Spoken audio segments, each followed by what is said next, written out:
Welcome to UCF Knightline, your source for UCF sports and former player information.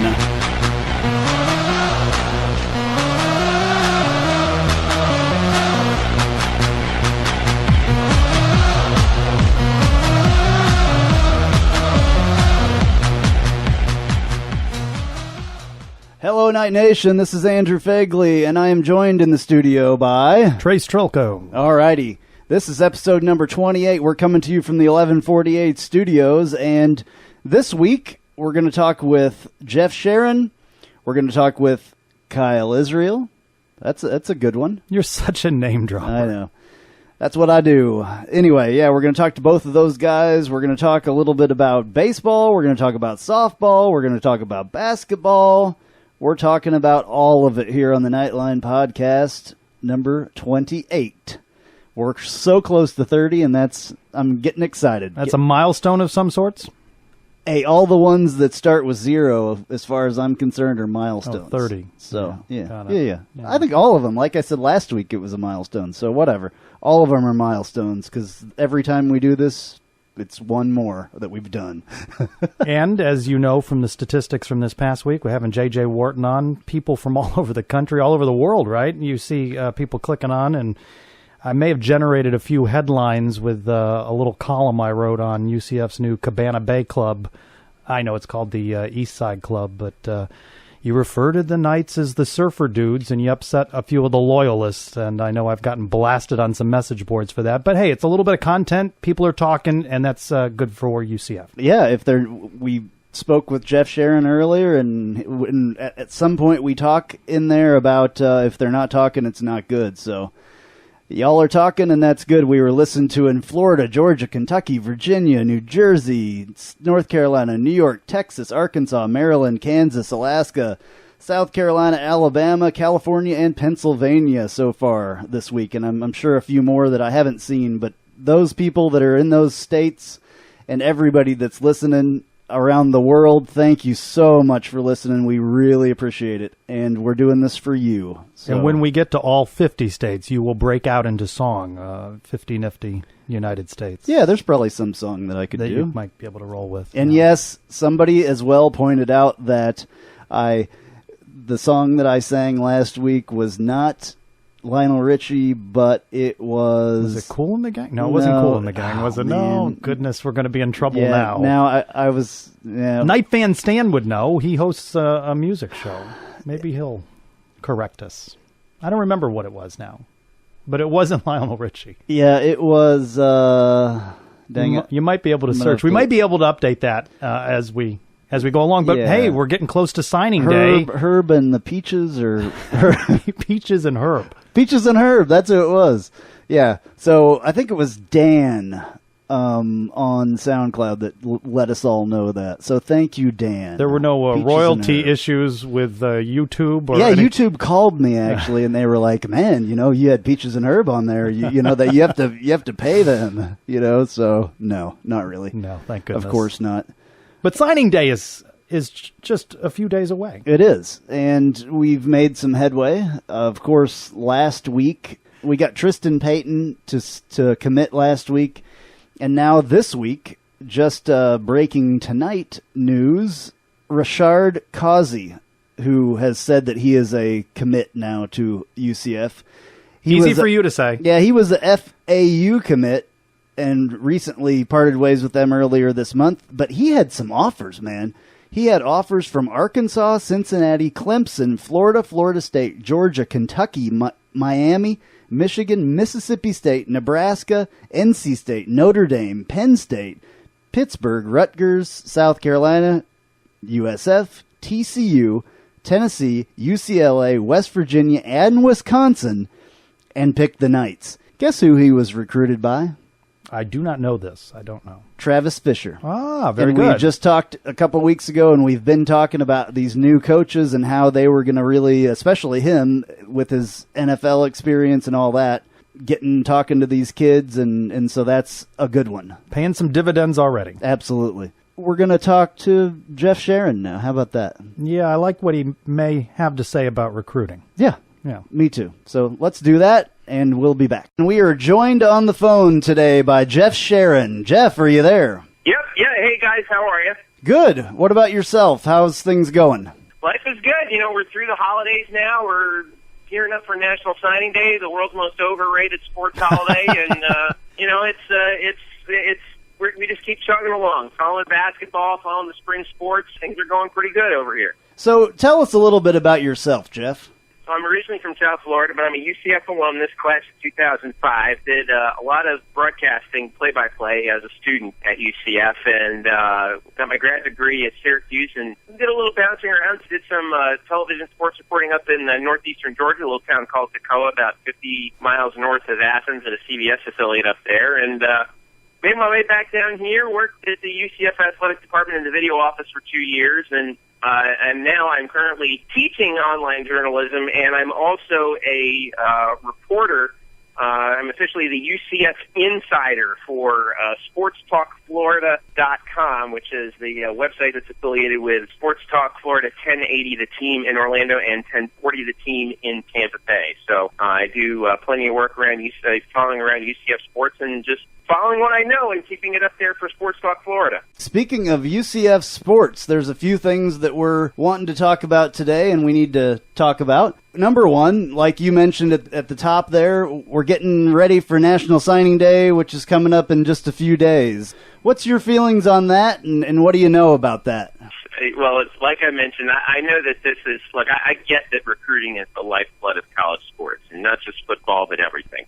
But the industry that has popped up around it, I've always thought that the coverage of recruiting itself is totally overblown. I think that it's more often than not, National Signing Day is the most overrated, sports holiday of the year, because every school comes out and says the same thing. Oh, this is the greatest recruiting class in school history. Well, when the hell are you going to find a school that says, yeah, you know what, this class was all right. It wasn't as good as the other ones a few years ago. And the other thing is, here we are celebrating these 17, 18-year-old kids choosing which school they're going to go to. We always get these words about, oh, well, this big recruit just committed to somewhere. What exactly is the contractual value of a, quote, commitment, end quote? I mean, you could have a kid who commits to UCF, 1 week, and then the following week his girlfriend decides, she just got a scholarship to go to Georgia Tech, and then the following week after that, I'm decommitting from UCF and opening my recruitment. Well, come on, son. We know exactly where you're going. You're going to go to Tech. So, I've always been one to think, the only time that there's ever actually any concrete factual story happening is actually on National Signing Day when the faxes start coming in. And by the way, that's another thing. Why the hell do we still use fax machines for National Signing Day? It baffles me that we still use 1970s, 1980s technology in the era of the text message and the email. There are so many things wrong with National Signing Day and the entire recruitment process that we could probably fill the next 3 hours, but I'm sure that the three of us don't have that kind of time. I don't take from your storied broadcast career that you were a big fan of covering the athlete in the gymnasium, sitting there in front of the student body and choosing between two hats to announce his selection. It's so contrived and so ridiculous. I remember watching this one. It was one of the college all-star games I think it was at Tropicana Field, and there was a kid who was announcing his commitment live on the air, his commitment in quotation marks, air quotes. And he's got 5 or 6 hats, and he picks one up out of the bag, and he looks at it, and he shakes his head, and he throws it back, and he picks another, throws it back, and it turns into this big, giant, contrived, stupid saying. It's like, kid, just choose your school, okay? Stop it. We just pick where you're going to go to school and tell us and move on. And it's kind of really, we have no one to blame for that but ourselves, we being the media. We're the ones who cover this, breathlessly.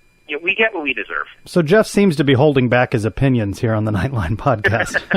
This is awesome. This is exactly what I wanted, because a lot of times we have conversations that are just, we do take it very, very seriously, this National Signing Day, and it's a big deal, but I think UCF fans know more about our coaching staff and how we can take kids that aren't necessarily, rated as high as the rest of them. People always complain UCF doesn't have a 4- and 5-star and a top-rated commitment class, which we're never going to have, because we're not in those giant Power 5 conferences. But, we can take kids that and recruit them. And, virtual unknowns, speaking of J.J. Warden, who we had last week on, he's one of those kids that was not recruited at all and came here and was an outstanding athlete and probably one of the better athletes that ever will grace the field of UCF sports. So, yeah, J.J. Warden's going to play in the NFL one day. You think that some recruiting service wants to totally redo that situation? Yeah, I mean,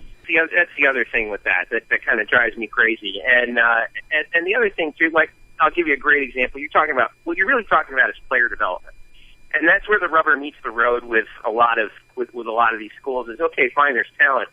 When I was at UCF, I remember I did this sort of, we called it All Access on a show that I used to host and produce called UCF Sports Night, and I got up early with the coaching staff, and I was there with them when they were seeing the faxes come in that morning. And the problem, and you hear my son in the background, like I'm sure he feels exactly the same way about this whole overrated thing. And I remember UCF's coaching staff that year was all over this kid named Nico Flores. He was a quarterback from, put up a bunch of numbers. I forget what high school he went to, but his commitment letter came in, and the high fives and everything. Everyone went ecstatic. It was fantastic. Nico Flores was never heard from again. He played. They tried moving into receiver. It never panned out. I don't ever know what happened to him. So he peaked when his fax came in. That was the peak of his career, was the fax. Yeah, that was about it. That was the most excited anyone got about Nico Flores becoming a part of their team ever. And the next year, recruiting class comes in, the faxes come in, and we're taking a look. Okay, we got Jeff Gottrell. There's this kid from Oviedo High School up the road. He's listed as a maybe 1.5, 2-star kid, but he's local and he played quarterback there. And but I don't know. Maybe we'll I don't think we're going to play the quarterback. We're probably going to end up playing him at tight end. What's his name again? Oh yeah, Blake Bortles. So the number 3 pick in the NFL draft last year. So it's really about player development. I've never, and this is not to poo-poo, what a lot of, I got a lot of friends, who cover UCF recruiting quite closely, who I'm sure you've talked with before, Ryan Bass and Brandon Hellwig, and those guys work their tails off. They really do, and they do some great work, and they try very hard to make sure that UCF fans know about these kids as they come in. But it's like a monster that feeds on itself, the reports of recruiting. Let me tell you something. They could say, UCF has never had a 4- or 5-star class according to Rivals or Scout or whoever. I got news for you. That's a couple of classes that came through. This class actually right now that just came through that Blake Bortles would have been a senior in. Because that would have been pretty close to a 5-star class, don't you think? You got 4 wide receivers. You're probably going to play in the NFL. You got the number 3 quarterback drafted. You got some great defensive players you're going to see pro time. That's a pretty good recruiting class, don't you think? So all kidding aside now, from what you've seen, is this looking like the best recruiting class UCF's ever had? Oh boy, do I toe the company line and say, of course it is. It's the greatest. It's the greatest. No, what do you think? What do you think of who you've heard so far? What do you think of some of the names? Well, the big name that has come on through for UCF is Tristan Payton. He's this big time wide receiver that they got. It comes and the reason why that is such a big commitment for UCF is look at what they've lost at wide receiver this year. You lose Perriman, you lose Brashad Perriman, you lose Randall Hall, you lose J.J. Wharton. I'm missing somebody. You lose Josh Reese. You also lose Williams, the kid who transferred over from UAB. So that's, even though he didn't really amount to much, that's still 5 warm bodies that you have to replace in the wide receiving core, including I think at least 3 of them that are going to get good looks at the NFL, maybe as many as 4. So you got to reload. So I think Peyton, well, he fills one of those holes. Okay, so who is going to fill the other holes? That's what I want to see. Who are the other 3 or 4 wide receivers that George O'Leary is hopefully going to get? And the other thing is, how are the new guys with the coaching staff shuffle? How are they doing in terms of keeping these commitments? Or maybe some guys thinking of some defensive guys thinking of flipping over to Colorado State to follow Tyson Summers out there.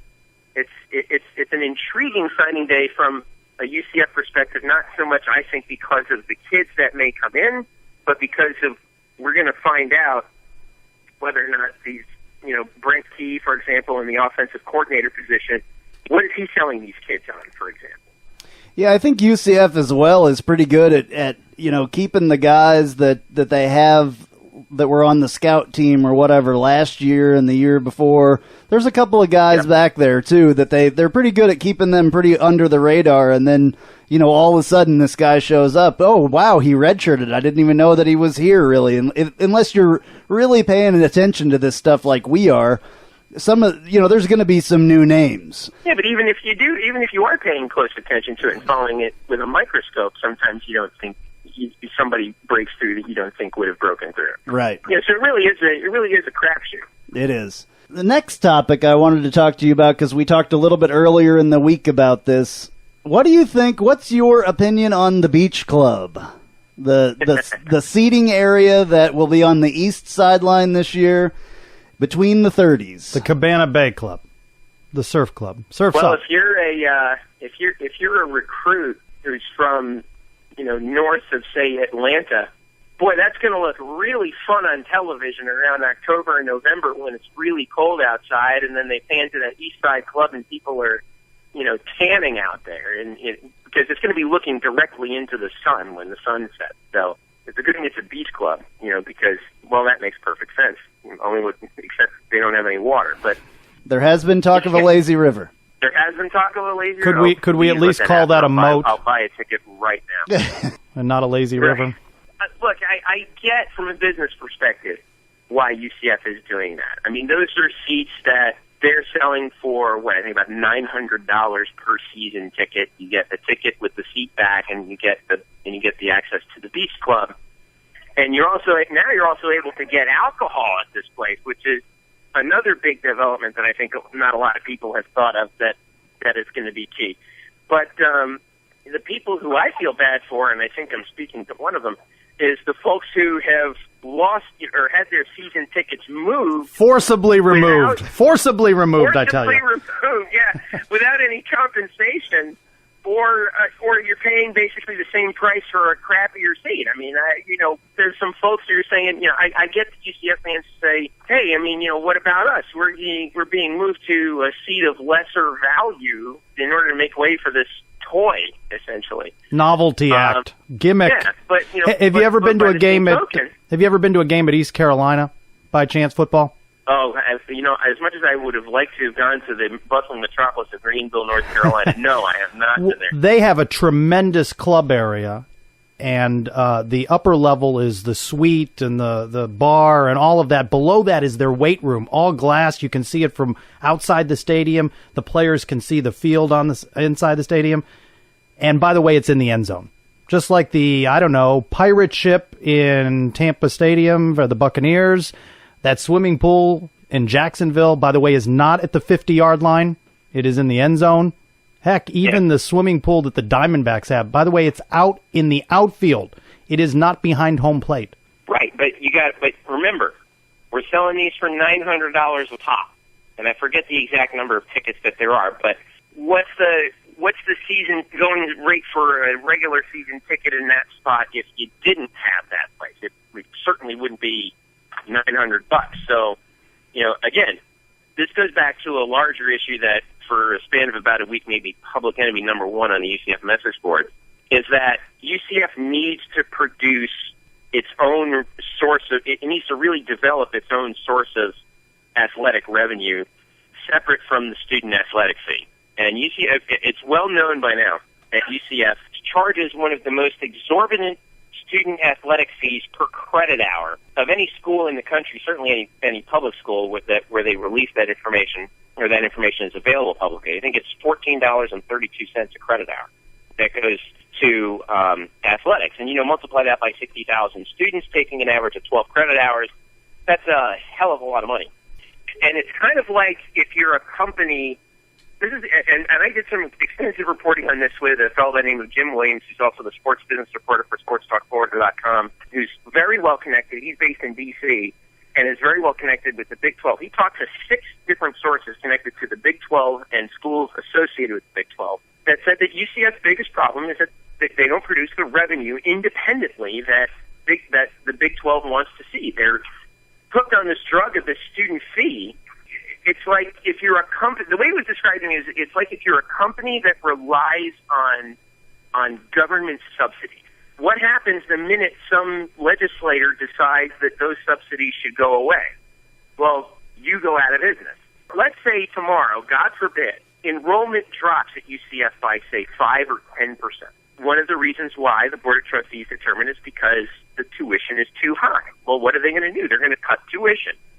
And when they decide to cut tuition, what are they going to cut from? They're going to cut from the student athletic fee first. Okay? And if they drop it, and I did the math on this, at $14.32 per credit hour, if they drop that to, say, let's say, $10, it still puts them in the upper third quarter of schools out there in terms of student athletic fees, $10 per credit hour. That would blow a $7.5 million hole in the budget.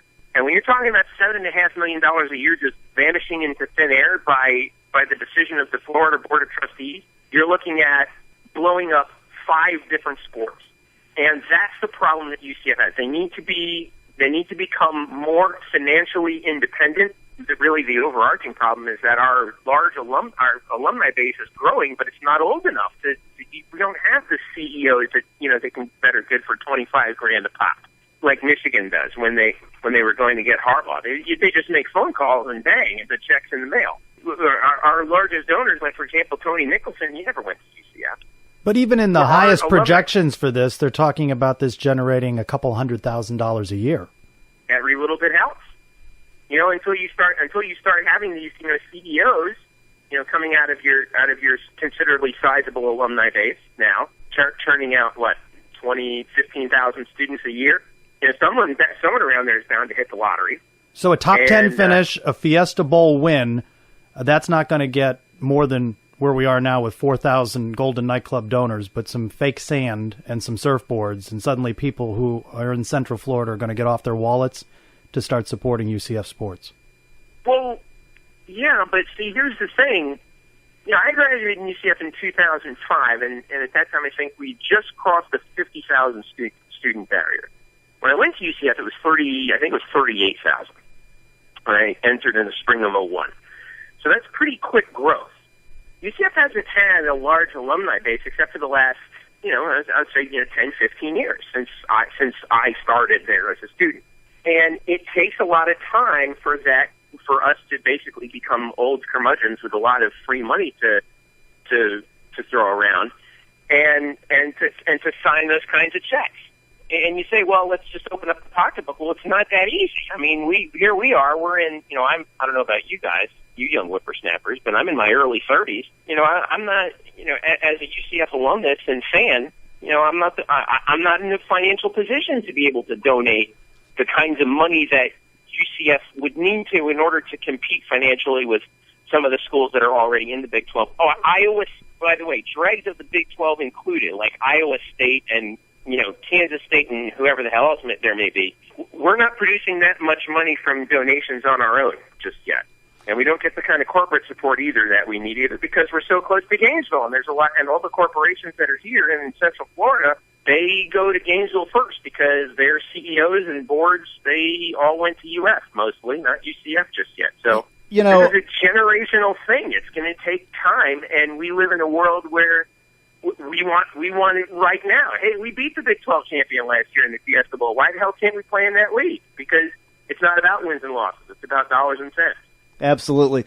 Our endowment is so small compared to a lot of those Big 12 schools. I graduated from one of those Big 12 schools, and I know that the long years of tradition that are there, I graduated from the university. Sorry about that. Well, I graduated from the University of Kansas, and I believe that it's a good school, great basketball school. It was a pretty decent football school when I was there for, not consistent, but it was. We were finished in the top 10 twice in those years. So is that where Phegley Hall is? Because I know it's not at UCF. You haven't donated enough money to get your name on a building at UCF. Well, speaking of that as well, both of us are in our early 40s, and we're not in the financial position to donate large sums of money either. So I understand what you're saying, because UCF is a very young school, period. Very young on athletics, extremely young. First, youngest team to go to a BCS Bowl, and win a BCS Bowl and all that stuff. The sports haven't even been there for that long. The school hasn't been there for that long. So it's going to take time, like you were saying, Jeff, for all this to happen. In 20 years, I think it's going to be a completely different story if the stock market and the financial things are in shape, in those years. I think that's going to make a big difference. There's no question about it. Yeah, I mean, we're just not there yet. We're still, people don't want to hear this, but it's true. We're an adolescent program right now. And we're competing with, like BYU wants to get into a Power 5 league. In fact, I think this week the ACC just said that they would consider BYU, whenever their schools play them, to be a Power 5 non-conference opponent. BYU's been around for how long?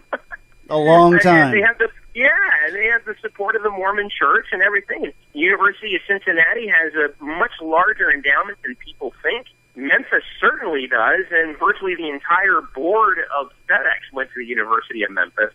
So you have major corporate support there. Gosh, if only Disney decided to hop on board, right? But they're not. They haven't jumped on quite as much as maybe UCF would like, and we're hey, points for trying, and we're still trying. But Disney's Beach Club, what do you think? If Mickey and Goofy are going to be running around, maybe I'll buy a ticket and bring my 10-month-old son. Why not? Or Harry Potter. I guess it's the same people that built the Wizarding World of Harry Potter there at Universal that are building this thing. And, by the way, Margaritaville. I don't know if that's the demographic UCF is going for. The student population is young, but I don't think they're quite that young. So Right.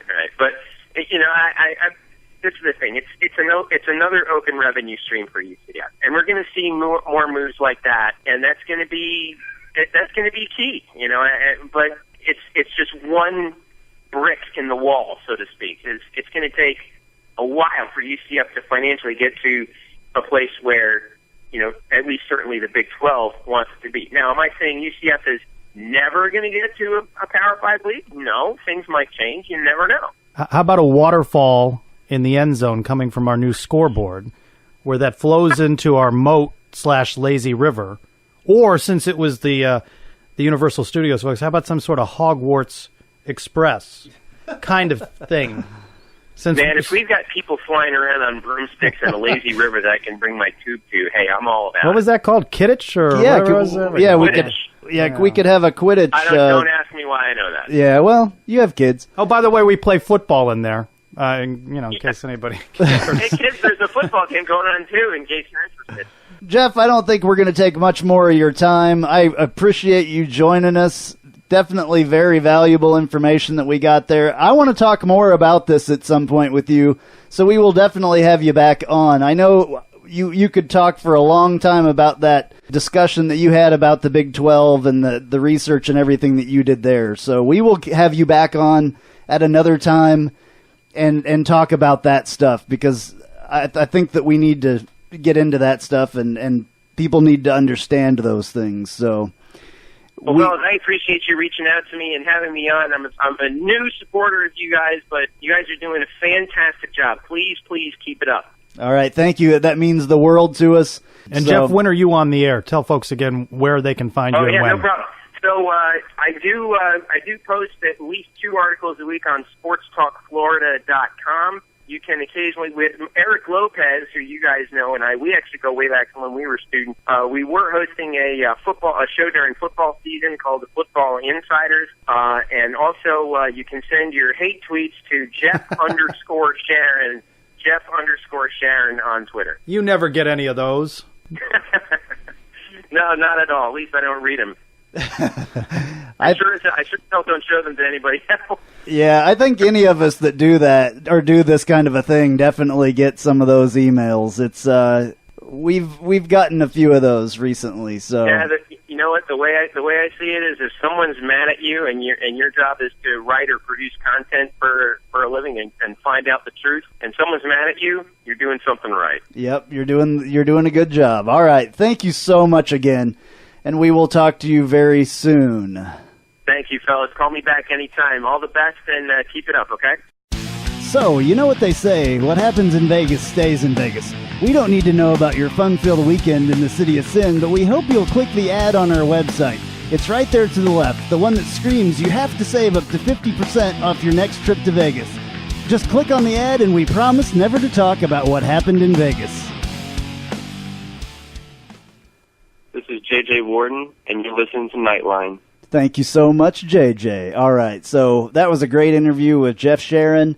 I really enjoyed having him on. I enjoyed having J.J. Wharton on the week before. Here I am dropping some more names. You're all about the name dropping. But Jeff was really interesting. He's a very passionate, longtime supporter of UCF athletics and interesting takes. Absolutely, and we're going to have him on again. I want to talk about this Power 5 thing and what our chances are at some point. You know, he really knows his stuff on that, so I definitely want to have him back on to talk about that and amongst other things.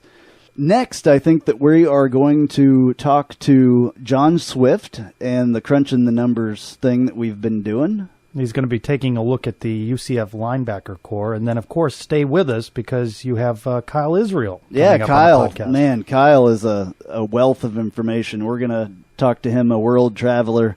We're going to actually have him part 1 this week and part 2 next week. Too much for one show. Absolutely. Yeah. Joining us now is John Swift to crunch the numbers. John, how you doing today? Doing pretty good. Bringing you a little positional breakdown of the linebackers. All right. Well, that's definitely a position that we need to replace some guys. Terrence Plummer, Willie Mitchell, Michael Easton, and Troy Gray are all gone. Terrence Plummer played in the NFL Players Association Bowl and now is going to be playing in the Senior Bowl this week. What do you got for us, John? Yeah, so good point. We're, going to be losing 2 starters in the linebacking core, Terrence Plummer and Troy Gray, both spectacular linebackers, some of the best we've had at UCF. Willie Mitchell and Mike Easton, both quality special teams guys, saw a little bit of play through their career at UCF, so we're going to have to reload there as well. They're going to be coached by a new coach, our new defensive coordinator, Chuck Bresnahan. He himself was a linebacker at Navy. He was a linebacker coach in the NFL before he was promoted to defensive coordinator positions.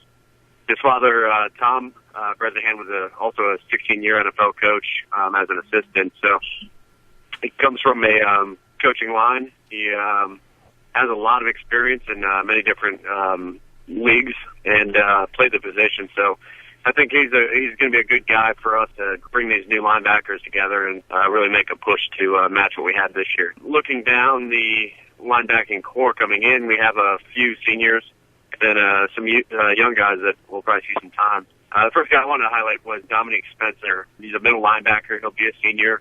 Played in 11 games this season. He had 4 tackles on the season. Played in 5 games as a sophomore, 3 games as a freshman. He's a guy who looked pretty solid in there when Terrence Plummer went down with a little, bruise or something and came out for a play or two. Spencer went in there and did his job. I think he's a guy that will be in the mix for that starting position just because of the experience. And there's probably a few other guys that are a little more athletic, and I'll highlight here in a second. But he's a 3-star out of high school. He had an offer from Navy, so you can tell he's a disciplined kid who got it done in the classroom. And there's some Power 5 schools that showed interest in him, but didn't make an offer. I believe he was part of the all-conference, all-academic team as well. So that was quite an accomplishment for him. Another guy who might be in the mix at middle linebacker, we're not sure quite yet, is Dimitri Brim, who's a transfer from UVA. He played in 24 games at UVA as an outside linebacker, but there is a discussion about him moving to the Mike linebacker position. He's 6'3", 225 pounds. He'll be a redshirt junior. He had to sit out this season, but was on the scout team. He's originally from Lakeland, Florida. He was close to committing to UCF for those people who follow recruiting out of high school, but ended up choosing UVA.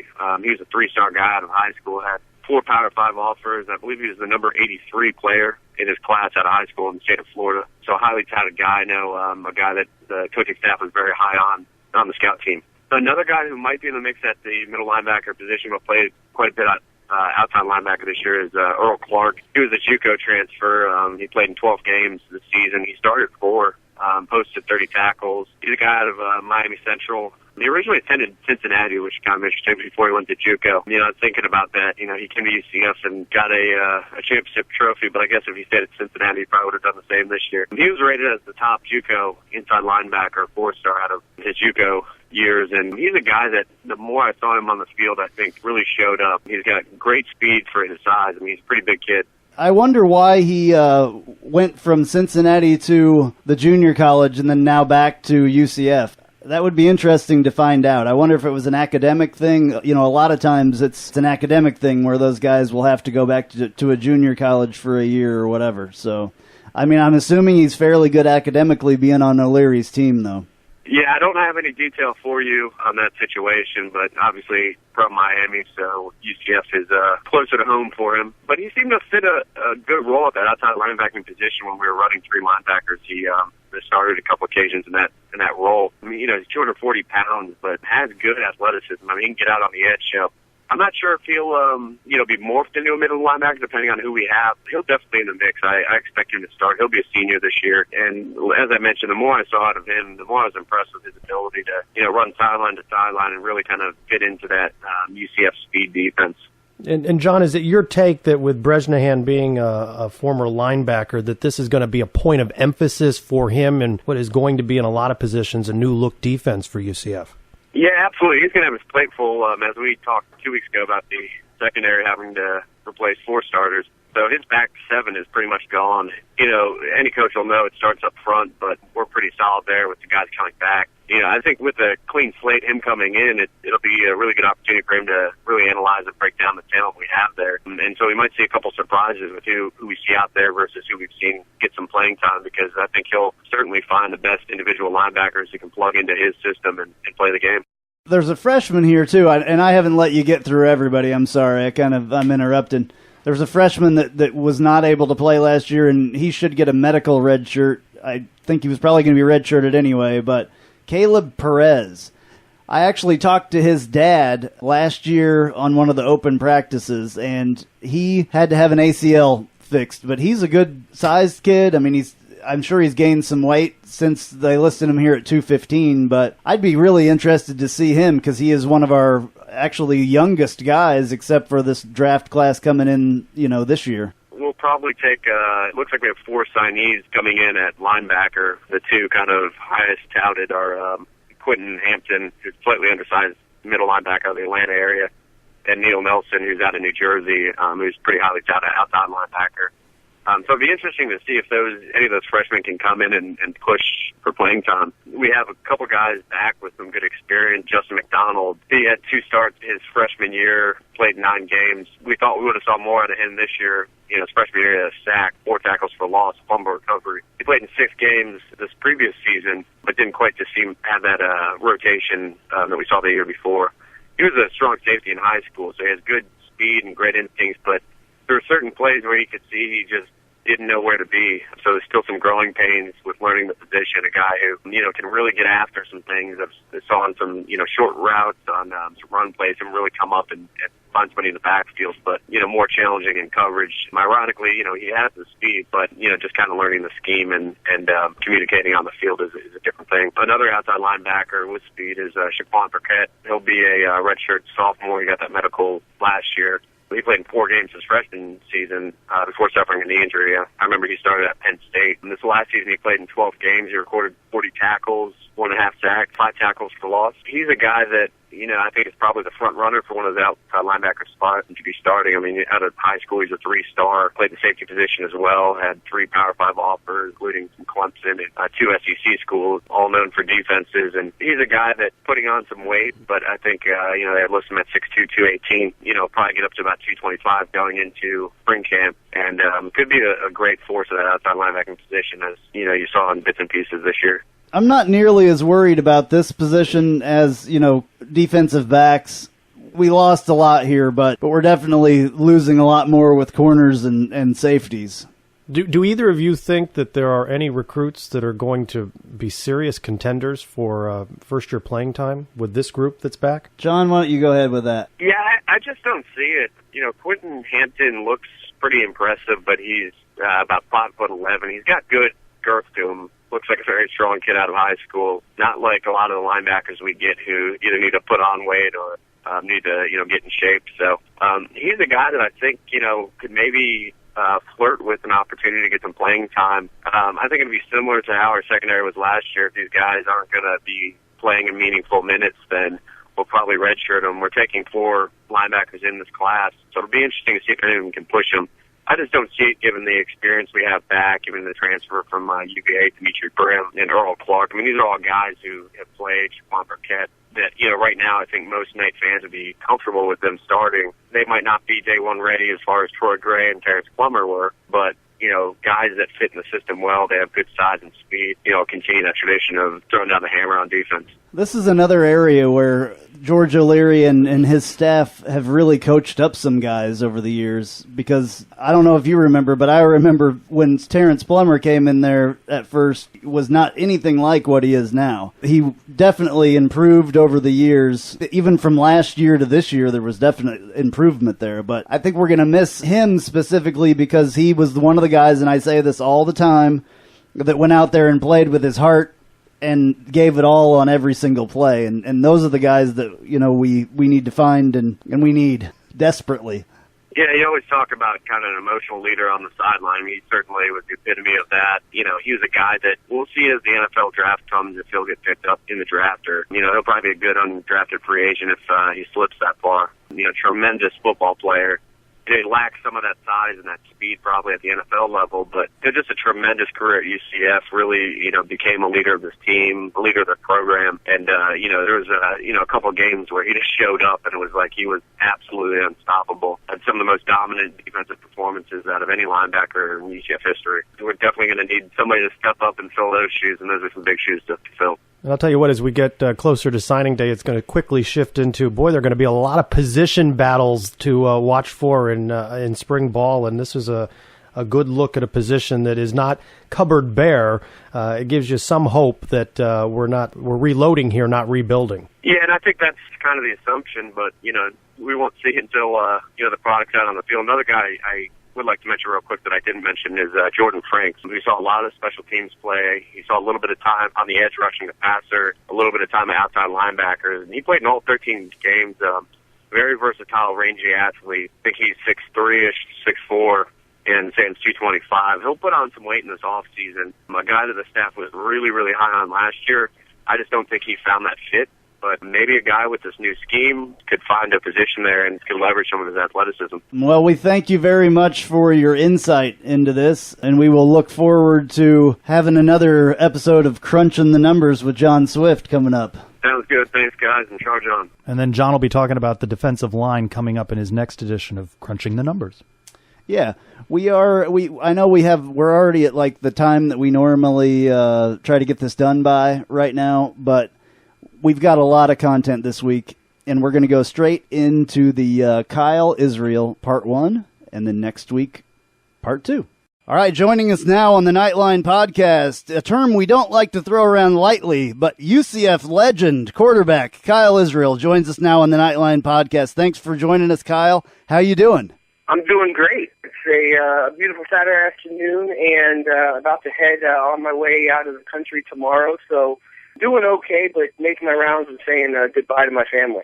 All right, well, a Knightline podcast is a great place to do that. So, so you're playing football in Poland, correct? Yes, I'm playing American football in Poland. I am. What is it like to play football in other countries, American football in Poland and Russia and Germany and all that stuff? What's it like? I would compare it probably to what MLS was maybe 5 years ago, where you have niche fan bases, and those fan bases are generally fairly diehard. But as far as the football goes itself, it's NFL rules.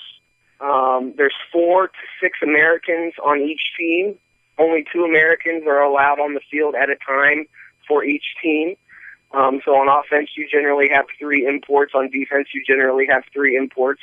And I was asked this question yesterday. It's probably similar to Division III football, I would say, is the best comparison I could give it. I've never played Division III football, but watching it, and a lot of the coaches of the football overseas are guys that have come over from like the Division III, Division II, 1AA ranks, and had a desire to travel and see the world, and at the same time kind of had the opportunity to do that through coaching. So it's a lot of fun. It's been a way for me to travel, see places I would have never seen, and basically football has just been a vehicle for me to get around the world here in my 20s. But my time's about winding down, though. Yeah, that's understandable. I played a couple of years of semi-pro football, actually, semi-pro outdoor football after college. It seems like it's probably comparable. There were a lot of players that never played in college. There were players that played in the pros for a year. There were players that played in smaller colleges, so it seems kind of like that. And what are the fans like? I mean, do they embrace U.S. football over there? The fans definitely do. Now, depending on the city that you're in and depending on the amount of money that the owner of the team has for any given team, that basically really dictates the size of the fan base. For example, in 2009, I played in Dresden, Germany, and we would average about 6,500 to 7,000 fans at a game. For a big game against one of our rivals, we would have somewhere in the realm of 18,000.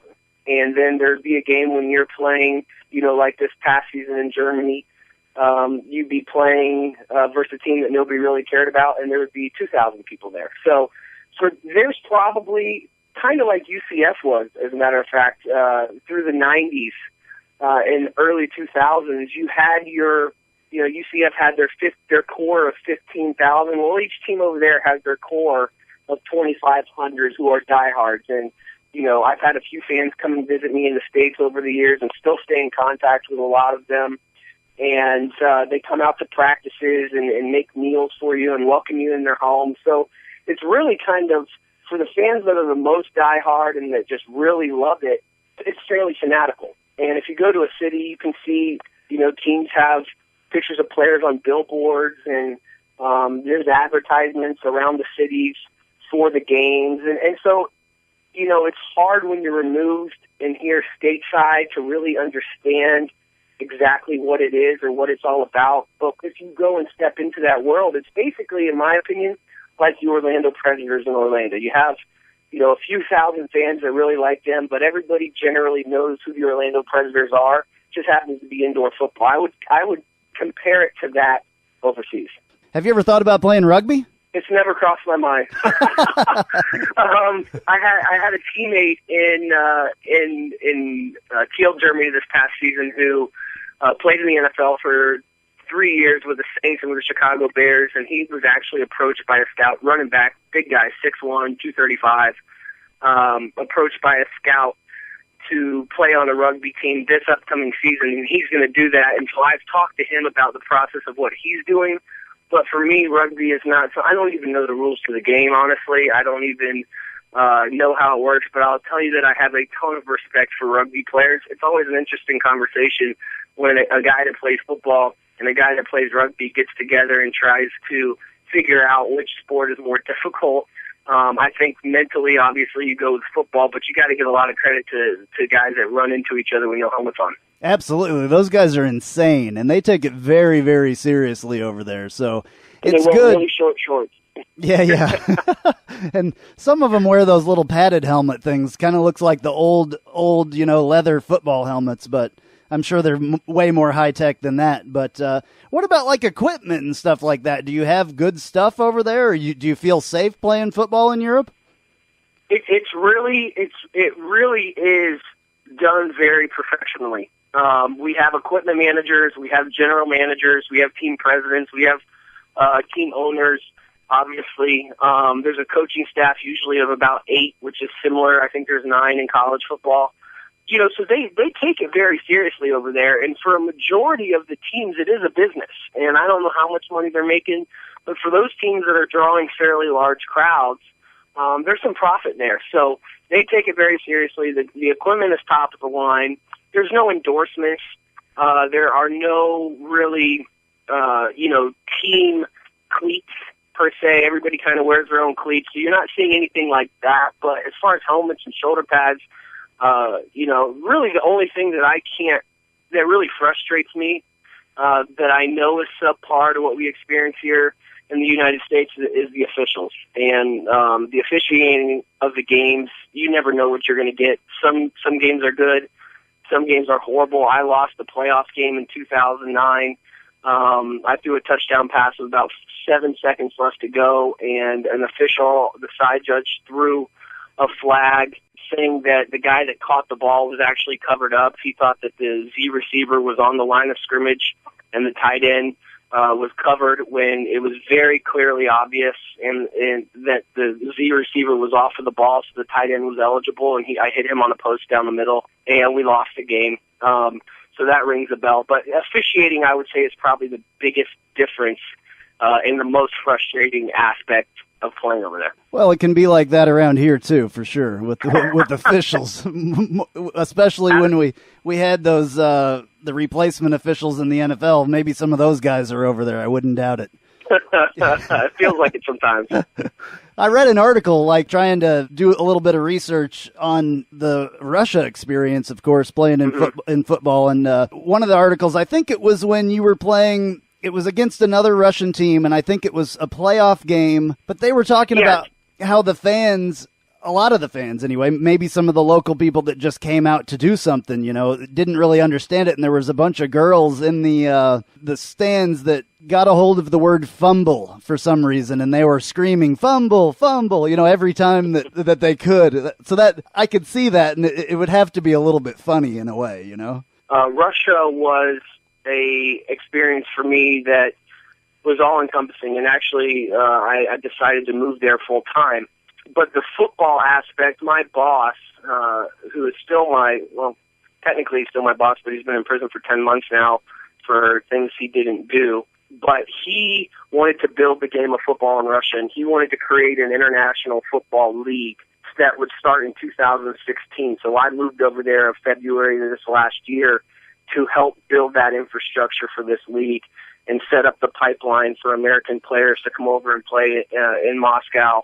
And we were going to do a reality TV show around the 80 American players that we initially brought over, and just really try to expose Russians to American football so that we could grow this league in the years to come. However, this past year, when they first brought Americans over for the first time, it was fairly funny because they put so much money behind this game. It was actually the first nationally televised American football game in Russian history.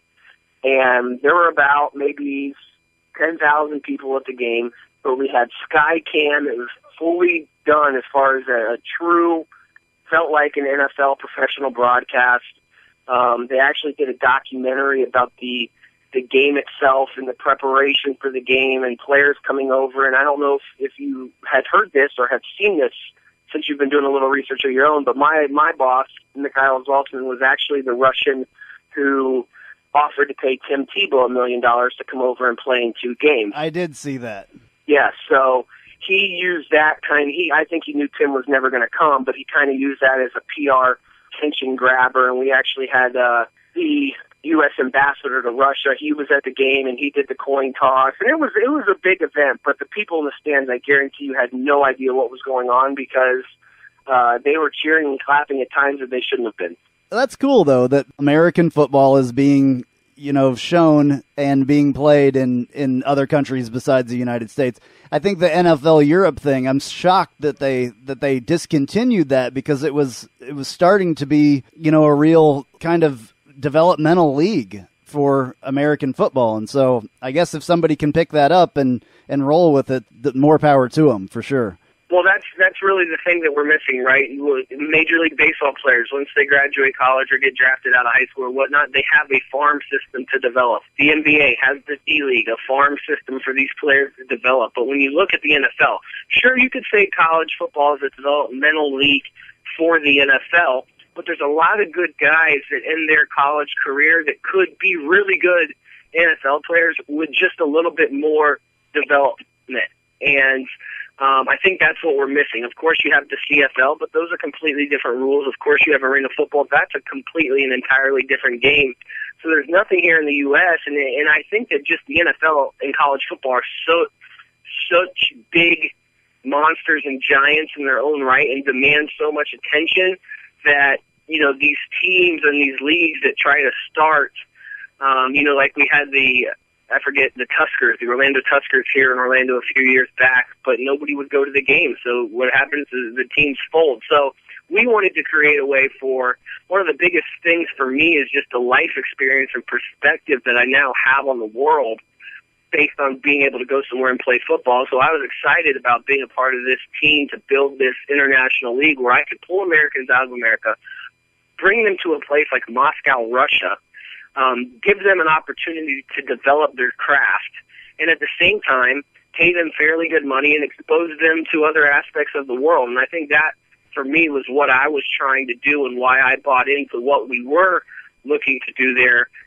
in Russia. And unfortunately, because of the circumstances, that if you Google Zaltzman, Zaltsman, and the word Moscow next to it, you'll see everything that's happened to my boss. It's really sad, but it's kind of the way that Russian politics work. I wouldn't call them politics. I would say the Russian mob from Putin down.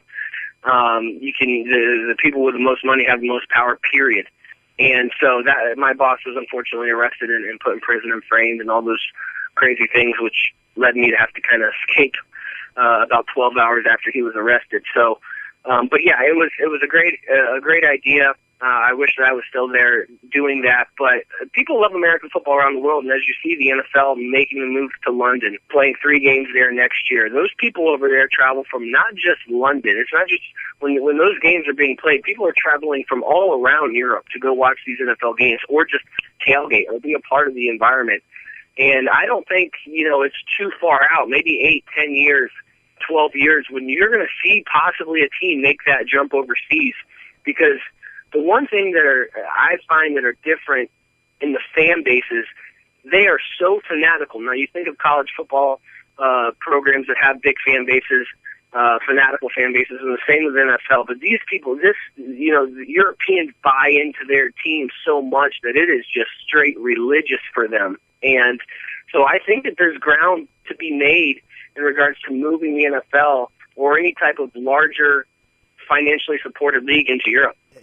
There's been talk of the Jacksonville Jaguars, going over there because they're the ones that play the most games. They have their owner is a European guy, and he owns part of one of the big soccer teams over there, I believe. So I would hate to see that happen, especially because Blake Bortles is here now and Storm Johnson on the Jacksonville Jaguars, and I enjoy getting to see them play every week. But I would kind of hate to see that happen to that franchise. Maybe they could expand or something and put some teams over there. Yeah, I think it would be something that would work. All right, so we will have the second half of Kyle Israel's interview next week. That guy's an interesting guy, and he's got a lot to talk about. He's a bit of a world traveler, isn't he? Absolutely. Speaking of world travelers, the UCF Board of Trustees voted unanimously to transfer $2.6 million as an unrestricted gift to the Golden Knights Corporation at Thursday's Board of Trustees meeting. They dug deep into the couch cushions to find some coins. And guess what that was for?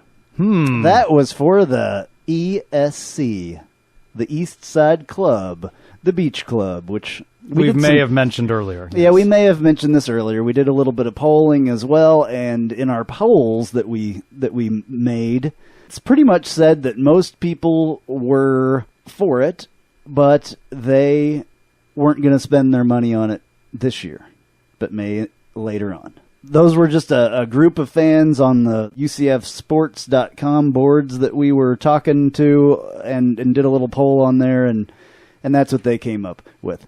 Ed Manowitz, who was a former UCF player and student, was this week promoted by the Philadelphia Eagles to Vice President of Player Personnel. So that's a good, person to have there at the Philadelphia Eagles. Only 30 years old, so... Yeah. Pretty big title. That is a big title, and he is well on his way to being a general manager in the NFL. And he was with UCF 05? Was that right? Yeah, he played in 05 and was on that Hawaii Bowl team. So that's good for him to do that. UCF basketball this week had a game against Temple. It was a home game. It did not go well, in case you missed it. Yeah. And we've talked about this before. I think next year is going to be a different story for UCF. They've got one of their best recruiting classes coming in. But last week, this week, men's basketball lost 86-62 to Temple at home.